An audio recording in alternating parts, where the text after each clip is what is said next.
Hi, I'm Kerry Grinkmeyer. I'm the host of bestofusinvestors.com.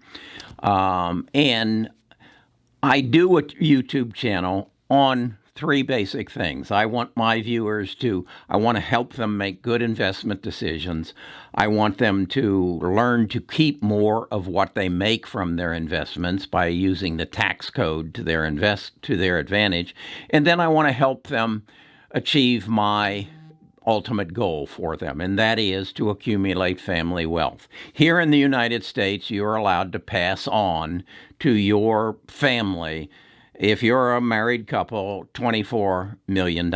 So that's our goal. I think it's important if you're going to set out to do something, you have a goal. So here at Best of Us Investors, our goal is to pass on $24 million a couple. So that being said, I've decided I want to do a video every Thursday and it's going to be titled My $10,000. I don't know if you know, but here in the United States, the largest denomination of currency is a $100 bill. So you got to have a few of them. So what I'm going to do is look at two investment opportunities that I think are somewhat related, and then give you my take on which one I think is best. And then at the end of the video, I'll tell you if, in fact, I did invest in it. So today's two investments are Workhorse and NIO. How are they related? Well, they're both in the EV market, the electronic vehicle market. And Workhorse is bidding for part of or all of a $6 billion contract, which the post office is putting out for the building of 180,000 new delivery trucks. You know, those white trucks with blue and red on them that they deliver your mail with, here, at least here in the United States. So Workhorse has an Indiana factory, and they own 10% of Loveland, Ohio factory, which is a spin-off from General Motors. And there was a lot of talk back in I guess it was in July about, no, it was actually back in May about the CEO or somebody high in the Workhorse hierarchy was a major contributor to Donald Trump's election campaign. In fact, Donald Trump even tweeted that the Loveland, Ohio plant was bidding, and Donald wanted to bring jobs back to Ohio. And he was encouraging the people of Ohio to vote for him because he was going to look favorably, supposedly, on Workhorse. So Workhorse stock in July was $4 a share. It shot up to $31 a share, and it's currently at $18 a share. So if I spend my $10,000 on Workhorse, I'll be able to buy 555 shares. So my question then becomes, what is the potential of that? Could Workhorse get that contract or part of that contract and it shoot up and double, and my 10,000 turns into 20,000? That's a possibility. But in light of what's happened, first of all, they were supposed to make the decision on this in July. It never happened. As I read in trucking.com, that they have had numerous meetings, that the government has asked for numerous bids. There started out, I believe, at 6 people bidding on it. It's down to 3. And there's some speculation that Workhorse might get a part of it.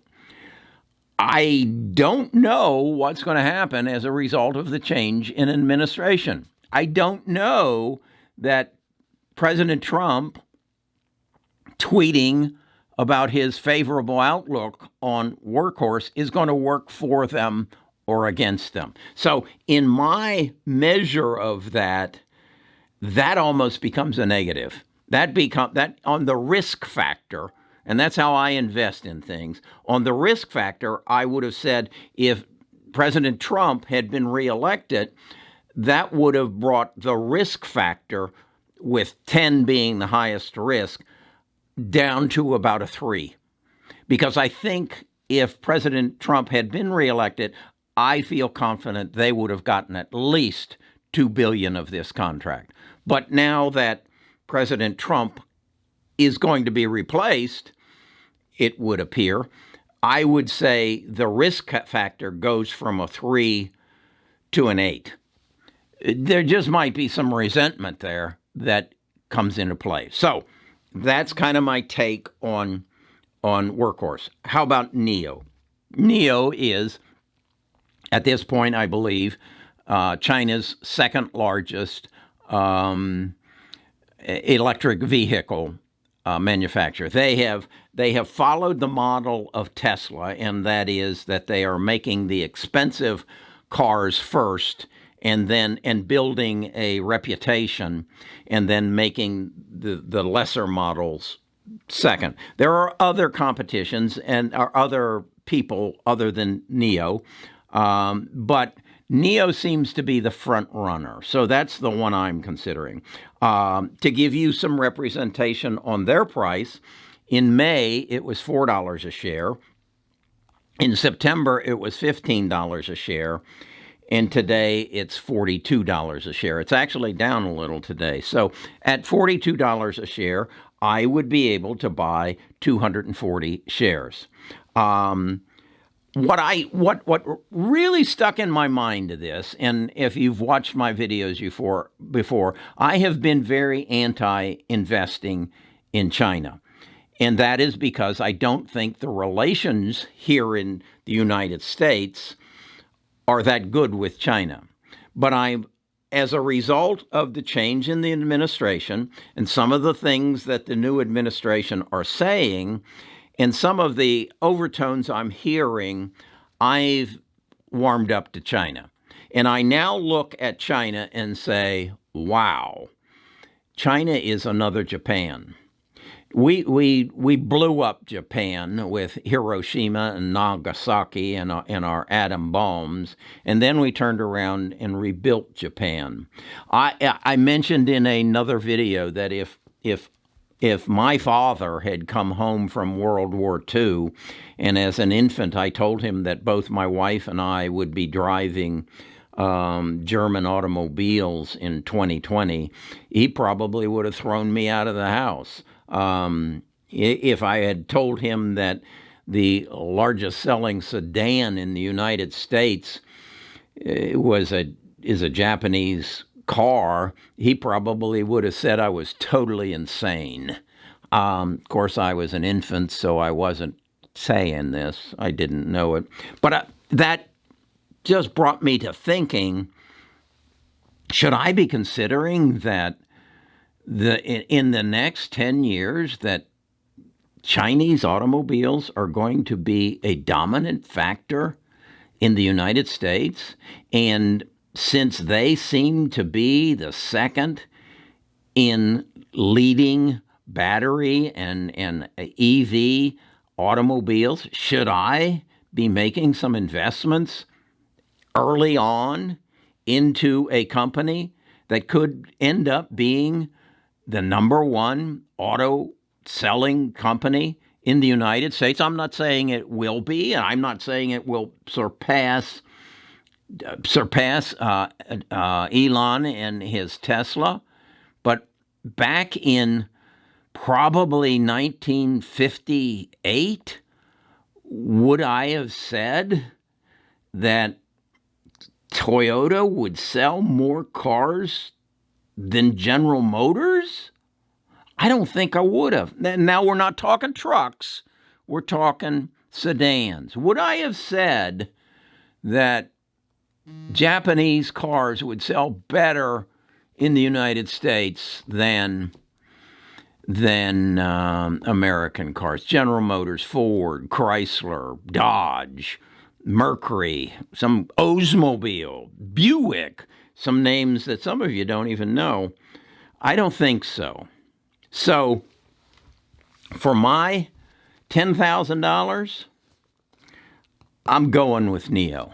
I'm going with NIO, and in fact, I've spent closer to $20,000 in the last 3 days on NIO. In fact, it's down today, and it's got a gap, if I remember correctly, somewhere around, and you verify this, it's got a gap around $38 a share. So I've got an order in at $38 a share. And if you don't know what gaps are, is as stocks trade, they gap up sometimes and they gap down. But historically, 80% of the time, they will come back and cover that gap. NIO's right now at 42, and if I remember right, the gap's somewhere between 36 or 38. So I've got an order in at that. That's how I invest, and that's what I'm going to do now every Thursday, is express to you how I'm going to spend my $10,000, and we'll cover 2 stocks that I kind of think you have an interest in. I've been something of an elitist in the past, that I only invest in the big 6, Apple, Google, Amazon, Microsoft, you know them.